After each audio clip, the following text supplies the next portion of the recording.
ఎఫెసీయులకు రాసిన పత్రిక 2వ అధ్యాయము. మీ అపరాధముల చేతను పాపముల చేతను మీరు చచ్చిన వారయ్యుండగా ఆయన మిమ్మును క్రీస్తుతో కూడా బ్రతికించెను.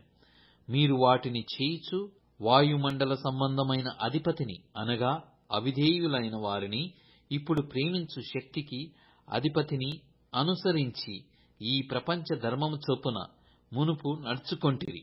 వారితో కలిసి మనమందరమును శరీరము యొక్కయు మనస్సు యొక్కయు కోరికలను నెరవేర్చుకొనుచు మన శరీరాశలను అనుసరించి మునుపు ప్రవర్తించుచు కడమవారి వలెనే స్వభావ సిద్ధముగా దైవోగ్రతకు పాత్రులమైయుంటిమి.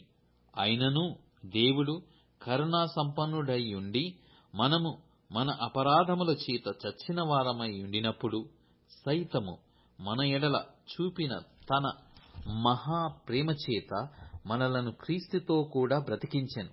కృపచేత మీరు రక్షింపబడియున్నారు. క్రీస్తు యేసునందు ఆయన మనకు చేసిన ఉపకారము ద్వారా అత్యధికమైన తన కృపా మహాదైశ్వర్యమును రాబోవు యుగములలో కనపరచు నిమిత్తము క్రీస్తు యేసునందు మనలను ఆయనతో కూడా లేపి పరలోకమందు ఆయనతో కూడా కూర్చుండబెట్టెను. మీరు విశ్వాసము ద్వారా కృపచేతనే రక్షింపబడి ఉన్నారు. ఇది మీ వలన కలిగినది కాదు, దేవుని వరమే. అది క్రియల వలన కలిగినది కాదు గనక ఎవడునూ అతిశయపడ వీలులేదు. మరియు వాటియందు మనము నడుచుకొనవలెనని దేవుడు ముందుగా సిద్ధపరచిన సత్క్రియలు చేయుటకై మనము క్రీస్తు యేసునందు సృష్టింపబడిన వారమై ఆయన చేసిన పని అయ్యున్నాము. కాబట్టి మునుపు శరీర విషయములో అన్యజనులయ్యుండి శరీరమందు చేతితో చేయబడిన సున్నతి గలవారు అనబడిన వారి చేత సున్నతి లేని వారమనబడిన మీరు ఈ కాలమందు ఇశ్రాయేలుతో సహా పౌరులు కాక పరదేశులను వాగ్దాన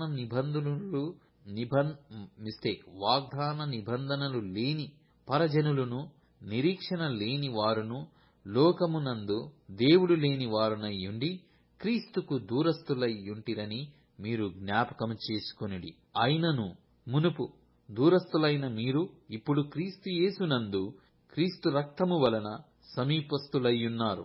ఆయన మన సమాధానమయ్యుండి మీకును మాకును ఉండిన ద్వేషమును అనగా విధిరూపకమైన ఆజ్ఞలు గల ధర్మశాస్త్రమును తన శరీరమందు కొట్టివేయుట చేత మధ్య గోడను పడగొట్టి మన ఉభయులను ఏకము చేసెను.